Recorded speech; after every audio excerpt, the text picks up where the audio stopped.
আচ্ছা, তো তাহলে স্টার্ট করি আজকের ক্লাস। হ্যাঁ, তো দেখো আজকে আমাদের টপিক হচ্ছে ত্রিকোণমিতিক ফাংশন। আমাদের বইয়ের যে ত্রিকোণমিতিক ফাংশনের যে অঙ্কগুলো আছে, বেশিরভাগ অঙ্ক হইতেছে ত্রিকোণমিতিক ফাংশনের। তো আমরা আজকে ওইগুলাই আর কি সলভ করব, ঠিক আছে? তো ফার্স্টে এটার জন্য যে থিওরিগুলো আমাদের লাগবে ওগুলো একটু দেখে ফেলি দ্রুত। তো দেখো, ত্রিকোণমিতিক ফাংশন সলভ করার জন্য আমাদেরকে ফার্স্টে বুঝতে হবে যৌগিক কোণ। তো হোয়াট ইজ যৌগিক কোণ? সাপোজ এখানে আমি একটা অ্যাঙ্গেল আঁকতেছি, তো ধরে নেই হইতেছে এটা আমাদের এ কোণ। এই অ্যাঙ্গেলটা হচ্ছে আমাদের এ। আচ্ছা, তো এই অ্যাঙ্গেলটা এটাকে বলা হয় মৌলিক কোণ, কারণ এখানে আমি অ্যাঙ্গেল একটাই আঁকছি, ঠিক আছে? আচ্ছা, আহ, যদি আমি এটার উপরে আরেকটা অ্যাঙ্গেল আঁকি, এটার উপরে যদি আরেকটা অ্যাঙ্গেল আঁকি, এখানে যদি আরেকটা অ্যাঙ্গেল আঁকি, তখন যেটা তৈরি হবে যে এখানে যদি আরেকটা অ্যাঙ্গেল সাপোজ এটা হলো বি, তখন এই যে পুরাটা অ্যাঙ্গেল, এই পুরাটা অ্যাঙ্গেলকে বলা হচ্ছে আমাদের, এই পুরাটা অ্যাঙ্গেলকে বলা হচ্ছে আমাদের এ প্লাস বি। এটাকে বলা হচ্ছে এ প্লাস বি, আর এই এ প্লাস বি কিন্তু হইতেছে একটা যৌগিক কোণ নির্দেশ করতেছে। সো তাহলে এ আর বি তারা হইতেছে ইন্ডিভিজুয়ালি এক একটা মৌলিক কোণ, বাট এ প্লাস বি সবটা নিয়ে একটা যৌগিক কোণ তৈরি হয়েছে। বুঝা গেছে?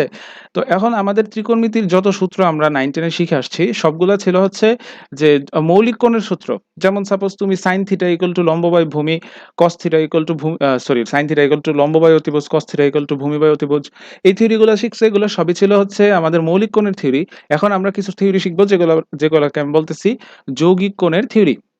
তো এখন আসো আমরা কিছু যৌগিক কোণের থিওরি দেখি। সো এটা হচ্ছে আমাদের উম যৌগিক কোণের থিওরি। যৌগিক কোণের থিওরি মানে হইতেছে যৌগিক থেকে আমি যাব কোথায়? আমি যাব হচ্ছে মৌলিকে। যৌগিক থেকে আমি যাব হচ্ছে মৌলিকে। যৌগিক থেকে আমি যাব হচ্ছে মৌলিকে। আচ্ছা দেখো তাহলে, তো ফার্স্টের যে থিওরিটা আমি শিখবো এটা হইতেছে যে সাইন এ প্লাস বি এর থিওরি। অর্থাৎ এই যে এ প্লাস বি এটা কি একটা যৌগিক কোণ। তো এইটাকে আমি যদি মৌলিকে নিয়ে যাইতে চাই তাহলে আমার থিওরিটা হবে এরকম: সাইন এ কস বি, সাইন এ কস বি প্লাস কস এ সাইন বি। এটা হচ্ছে আমাদের, এটা কি দেখো এই যে যৌগিক কোণ ছিল, তো যৌগিক কোণ থেকে আমি কোথায় গেলাম? আমি কিন্তু মৌলিক কোণে গেছি। সো এটা হচ্ছে যৌগিক থেকে মৌলিকে যাওয়ার সূত্র। তো এবার আসো এটা সাইনের জন্য। এবার তুমি যদি কসের জন্য বের করতে চাও, আচ্ছা আরেকটা জিনিস মাঝখানে বলি যে এখানে আমি যে সাইনের এ প্লাস বিটা লিখছি, এখানে যে আমি এ প্লাস বি যেটা লিখছি, এই এ প্লাস বিটা যদি আমাদের এ মাইনাস বি হইতো তাহলে সূত্রটার মাঝে জাস্ট এখানে কি হয়ে যেত? প্লাসটা মাইনাস হয়ে যেত। সো আমি এটাও একটু দেখাই দিই যে ধরি এখানে আমাদের এ প্লাস বি না থাইকা এ মাইনাস বি আছে, সেই ক্ষেত্রে এখানেও এ মাইনাস বি হইতো। বুঝা গেছে? আচ্ছা এটা একটু অন্য কালারে দিই, তাহলে হয়তো স্যার বুঝতে সুবিধা হবে। সো এটা এ মাইনাস বি হইলে এখানেও মাইনাস হয়ে যাবে। আচ্ছা, তো এটা গেল হইতেছে সাইনের জন্য। এভাবে কসের জন্য সূত্র আছে cos A plus B equal to cos A cos B plus sine A sine B. এই সূত্রগুলোর প্রমাণ তোমাদের ত্রিকোণমিতি চ্যাপ্টারে আছে। তোমাদের হইতেছে ত্রিকোণমিতি চ্যাপ্টারটা কত জানি 7, চ্যাপ্টার 7 হইতেছে ত্রিকোণমিতি। তো ওইখানে এই সূত্রগুলোর প্রমাণ আছে। এখানে আমাদের এই অপ্রাসঙ্গিক জিনিস এই ত্রিকোণমিতিকের সূত্রগুলোর প্রমাণ যেহেতু দরকার নাই, সো এগুলো আমি এখানে পড়াইতেছি না, জাস্ট সূত্রগুলো লিখতেছি, এগুলো কাজে লাগবে। তো cos a প্লাস বি এর সূত্র যদি এটা হয়, আচ্ছা এখানে একটু ভুল হয়েছে, cos a প্লাস বি এর জন্য এখানে সূত্রটা হইতেছে মাইনাস আসবে, মাঝখানে হইলো মাইনাস। সো এটা হচ্ছে আমাদের মাইনাস। হ্যাঁ, তো এবার আসো cos a প্লাস বি এর সূত্র হইতেছে cos a cos b minus sin a sin b। আর যদি cos যদি a মাইনাস b হয়, cos যদি a মাইনাস b হয় তাহলে সূত্র হইতেছে cos a cos b plus sin a sin b, অর্থাৎ জাস্ট এই মাইনাসটা প্লাস হয়ে যাবে sin a sin b। এই হলো আমাদের দুইটা সূত্র, তিনটা সূত্র আর কি। বেসিক্যালি এখানে চারটা সূত্র: sin a plus B, sin a minus B, তারপর cos a plus B, cos a minus B. আচ্ছা, তো এই চারটা সূত্র থেকে আরো কিছু ছোট ছোট সূত্র বের করা যায়, ঠিক আছে? আরো কিছু সূত্র হইতেছে বের করা যাবে। তো দেখো আরেকটা সূত্র আমরা দেখি। ধরো a প্লাস বি এর জায়গায় এই যে বি অ্যাঙ্গেলটা, এই বি অ্যাঙ্গেলটাও যদি আমাদের এ হয়, ঠিক আছে? সাইন এ প্লাস বি এর জায়গায় যদি বি অ্যাঙ্গেলটাও এ হয়, দ্যাট মিনস যে এখানকার এ আর এখানকার বি এই দুইটা যদি সমান হয়ে যায়, দুইটাই যদি এ হয়, তাহলে আমার সূত্রটা কি দাঁড়াবে একটু দেখো। সূত্রটা দাঁড়াবে হচ্ছে সাইন টু এ। এখানে কি আসবে? a প্লাস b এর সূত্রে বসাইতেছি কিন্তু মানটা। তাহলে b এর জায়গায় a বসাও sin 2a, তখন এই পাশ থেকে ক্যালকুলেশন করে তুমি পাবা b এর জায়গায় a বসায় দিলে 2 sin a cos a, 2 sin a cos a। এটা হচ্ছে আমাদের যৌগিক থেকে মৌলিকে যাওয়ার মানে মেইন সূত্র হইতেছে এই ৪ টা, এখানকার ৪ টা। তো এটা হইতেছে একটা অনুসিদ্ধান্তের মতো যেটা লাগবে কাজে। তারপরে হলো ধরো cos এর প্লাসের সূত্র যেটা, এটার মাঝে যদি আমি b এর জায়গায় a বসাই, তাহলে পাবো হইতেছে cos 2 এর সূত্র। সো cos 2a সমান সমান cos স্কয়ার a মাইনাস হচ্ছে sin স্কয়ার a।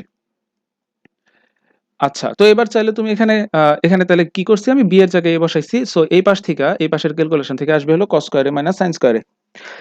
তো এখন চাইলে তুমি এই থিওরিটাকে আরেকটু এক্সপ্যান্ড করতে পারো। কিভাবে? দেখো cos স্কয়ার a কে আমি কি লিখতে পারি? cos square a K 1 minus sin square a লিখতে পারি। সো আমি যদি 1 মাইনাস sin স্কয়ার a লিখি, তাহলে কি আসবে? 1 minus sin square a minus আবার sin স্কয়ার a, অর্থাৎ হচ্ছে আচ্ছা এখানে একটা a হবে। তাহলে আসবে হলো 1 মাইনাস 2 sin স্কয়ার a। ঠিক আছে? এটা হলো cos 2 এর সূত্র। একটা হইতেছে যে 1 minus 2 sin square a। Main সূত্র কিন্তু এই যে এটাই। cos square a minus sin square a। এটা কিন্তু মেইন সূত্র। তো দেখো এখানে আমি cos স্কয়ার এর পরিবর্তে কি লিখছি? 1 মাইনাস sin স্কয়ার a। চাইলে কিন্তু sin স্কয়ার এর পরিবর্তেও লেখা যায়। যদি sin স্কয়ার এর পরিবর্তে তুমি লেখো, তাহলে তুমি আনসারটা পাবা হলো 2 cos স্কয়ার a, আমি ডিরেক্ট লিখে ফেলতেছি 2 cos স্কয়ার a মাইনাস 1। তাহলে এই cos 2 এর সূত্র আমি ৩ ভাবে পাইলাম। একটা হলো cos square a minus sin square a, আরেকটা হলো 1 মাইনাস 2 sin স্কয়ার a, আরেকটা হলো 2 cos স্কয়ার a মাইনাস 1। তো এই তিনটার যে কোনো সূত্র কিন্তু আমাদের হইতেছে অঙ্ক করার সময় লাগবে। তো এটা গেল হইতেছে যৌগিক থেকে মৌলিকে যাওয়ার সূত্র।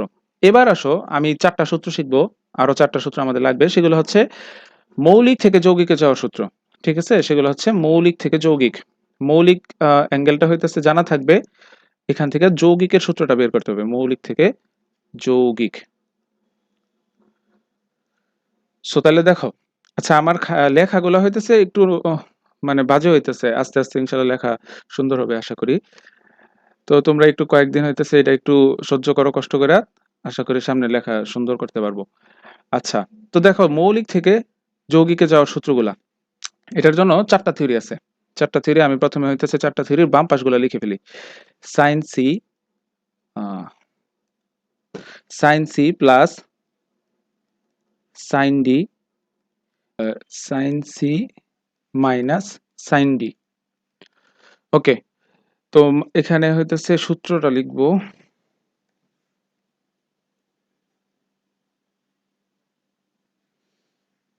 আচ্ছা এই পাশে হইতেছে বাকি দুইটা cos c plus cos d,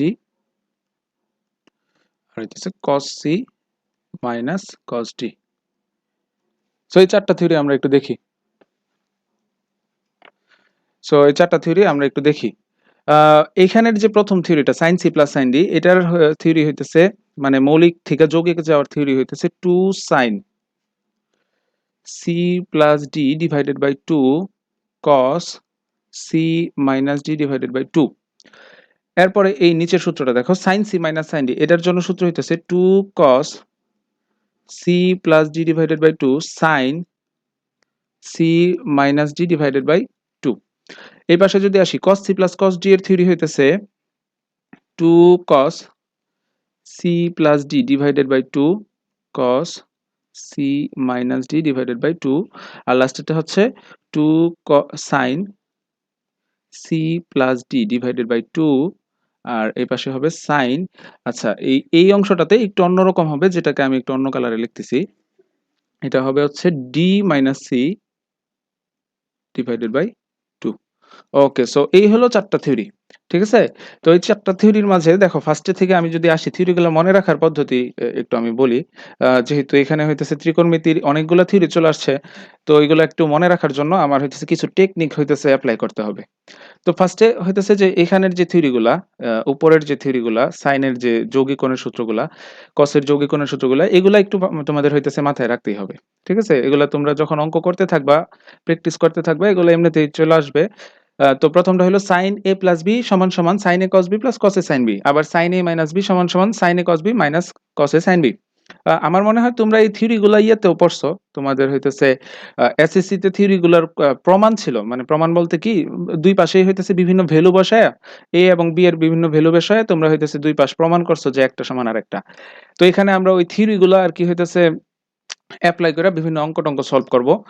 তারপরে cos এর যে প্লাসের সূত্র cos a প্লাস b সমান সমান cos a cos b minus sin a sin b। তারপর হচ্ছে cos a মাইনাস b সমান সমান cos a cos b plus sin a sin b। এবার এখানে তুমি হইতেছে b এর জায়গায় যদি a বসাও, এই b এর জায়গায় যদি আমি a বসাই, তাহলে sin a plus b sin 2 এর সূত্র আমি পাবো। b এর জায়গায় a বসাইলে sin 2 এর সূত্র হয়ে যাবে 2 sin a cos a। R cos এর প্লাসের সূত্রে যদি b এর জায়গায় a বসাই, তাহলে হয়ে যাবে cos 2 a সমান সমান cos square a minus sin square a, যেটাকে আমি লিখতে পারি হইতেছে 1 মাইনাস 2 sin স্কয়ার a, আবার 2 cos স্কয়ার a মাইনাস 1। তো আমি কোনগুলা ইউজ করব এটাকে একটু হইতেছে মার্ক করে দেই। আমার cos এর সূত্রের মাঝে এটা আমাদের লাগবে, এটা হচ্ছে আমাদের লাগবে। তারপরে আমাদের এটা লাগবে, এটাও হইতেছে লাগবে, আর লাস্টে যেটা এটাও হইতেছে আমাদের লাগবে। সো এই তিনটা সূত্র cos এর এগুলো হইতেছে লাগবে। আচ্ছা, এবার আসো মৌলিক থেকে যৌগিক, এগুলো অনেক বেশি লাগে। ঠিক আছে, সবচেয়ে বেশি কিন্তু এই চারটা সূত্রই লাগে। তো এই চারটা সূত্রের জন্য তুমি বাম পক্ষগুলা কিভাবে মাথায় রাখবা দেখো। প্রথমত হচ্ছে বাম পক্ষ মাথায় রাখবো কিভাবে। বাম পক্ষ হইতেছে যে দেখো সাইনের প্রথমে আছে sin c plus sin d, এরপরে আছে কি sin c minus sin d, এরপরে আছে কি cos c plus cos d, আর এরপরে আছে cos c minus cos d। তো আমরা নরমালি কি করি, আমরা হইতেছে sin কে সবসময় প্রাধান্য দেই। তো যেহেতু আমরা sin কে প্রাধান্য দেই, তাহলে আমি হইতেছে প্রথমে sin এর প্লাসের সূত্র নিব। sin এর মানে প্রাধান্য দেই sin কে এবং প্লাস কেই প্রাধান্য দেই। এজন্য প্রথমে হইতেছে sin এর প্লাসের সূত্র, তারপরে হইলো sin এর মাইনাসের সূত্র, তারপরে cos এর প্লাসের সূত্র, তারপর হইলো cos এর মাইনাসের সূত্র। তাহলে বাম পক্ষগুলা আমি সিরিয়ালি মনে রাখবো কিভাবে, sin এর প্লাস, sin এর মাইনাস, cos এর প্লাস, cos এর মাইনাস। এবার আসো তুমি এই পক্ষে, এই পক্ষে কি হবে। আচ্ছা, তো যেটা বলতেছিলাম যে এই পক্ষে মানে ডান পক্ষে কি হবে, ডান পক্ষে হইতেছে আমাদের প্রথমত এই পাশে আছে, খেয়াল করো c plus d by two যে জিনিসটা, এটা কিন্তু সবার মধ্যেই আছে, c plus d by two, c plus d by two. এরপরে এখানেও আছে c plus d by two, c plus d by two. তাহলে প্রথম অংশটা c plus d by two, এটা সবার মধ্যেই আছে। আর c minus d by two এটাও সবার মধ্যে, বাট লাস্টেরটাতে একটু d minus c by two আর কি, মানে লাস্টেরটা একটু অন্যরকম, বাকি সবগুলোই সেম। সো তাহলে আমরা এখান থেকে বলতে পারি যে আমাদের সাইনের প্লাসের সূত্র, সরি, এই পাশের মানে ডান পাশের সূত্রগুলোর মাঝে c plus d by two, c minus d by two এগুলো আমাদের থাকবে। বাকি তার সাথে যেগুলো থাকতেছে মানে সাইন থাকতেছে, তারপরে আবার cos থাকতেছে, আবার cos থাকতেছে, সাইন থাকতেছে, এগুলো এখন একটু আমাকে মাথায় রাখতে হবে। এগুলো কিভাবে মাথায় রাখবো, দেখো এগুলো মাথায় রাখার জন্য তোমার হইতেছে যেটা করতে হবে, এটা হইতেছে একটা ছন্দ মনে রাখতে হবে। ছন্দটা হইলো, দেখো ফার্স্টে কি আছে সাইন, তারপর কি আছে cos, এভাবে cos sin। তাহলে আমি বলতে পারি যে sin cos cos sin, তারপরে cos cos sin sin। বুঝতে পারছো কথাটা, sin cos cos sin cos cos sin sin, এভাবে হইতেছে আমাকে এটা মাথায় রাখতে হবে। তাহলে আবার বলি sin cos cos sin cos cos sin sin। বুঝছি, তো তোমরা হইতেছে ক্লাসের মাঝেই চাইলে হইতেছে এটা মুখস্থ করে ফেলতে পারো, এটা এমন কোনো কঠিন কিছু না। তো এই আর কি। তাহলে আমরা সূত্রগুলা হইতেছে কিভাবে মনে রাখবো, বাম পাশটা মনে রাখবো, প্রথমে সাইনের প্লাসের সূত্র, পরে সাইনের মাইনাসের সূত্র, তারপরে কজের প্লাসের সূত্র, তারপরে কজের মাইনাসের সূত্র। আচ্ছা, ডি মাইনাস সি কেন, এখানে তো আমি বলছি যে সূত্রগুলার প্রমাণ বা সূত্রগুলা কোত্থেকে আসছে এটা আমি পড়াইতেছি না, এটা জাস্ট আমাদের সূত্রগুলা হইতেছে যে মানে অ্যাপ্লাই করা লাগবে, এই জন্য আমি সূত্রগুলা দিলাম আর কি। ঠিক আছে, সূত্রগুলা দিচ্ছি জাস্ট এই যে অ্যাপ্লাই এর জন্য, আর কোনো এখানে হইতেছে উদ্দেশ্য নাই। এগুলার প্রমাণ টমান কোনটা কোত্থেকে আসছে এগুলো আমরা হইতেছে ত্রিকোণমিতি পর্ব সময় জানবো। বুঝতে পারছি। ওকে, সো তাহলে এখানে থেকে আমরা কি পেলাম, sin c plus sin d সমান সমান 2 sin c plus d by 2 cos c minus d by 2। অর্থাৎ প্রথমটা হইতেছে sin এর প্লাসের সূত্র, পরেরটা হইতেছে sin এর মাইনাসের সূত্র, এরপরে cos এর প্লাসের সূত্র, cos এর মাইনাসের সূত্র, ডান পাশে আসতেছে sin cos cos sin cos cos sin sin। ঠিক আছে, সো এই সিস্টেমে আমরা হইতেছে মনে রাখবো।